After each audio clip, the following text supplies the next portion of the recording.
part of what we're looking at here. It is entering a new phase. The WHO has called this a global pandemic, and we're entering a delay phase. It's important to recognise that the contain phase of case identification and isolation has had an effect to delay things up until now. And currently, we're on a trajectory that looks as though it's about 4 weeks or so behind Italy and some other countries in Europe. That means that we've now reached a stage when of the epidemic. I just wanted to show you on a slide. It will appear. There we go. This is the shape of an epidemic.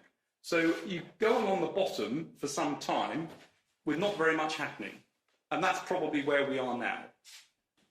There are currently 590 cases that have been identified in the UK, and there are more than 20 patients on intensive care units.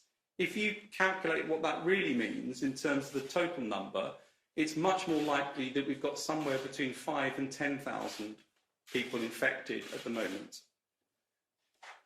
We've identified 590. The same sorts of ratios will be true in other countries depending on how much testing they've done. That's still a relatively small number. We're still on the flat part. As these curves start to take off, as more people get it, they take off quite steeply. And that's why timing is so important. Because what you want to do is to protect people during the most infectious period. And I'll explain that in just a minute.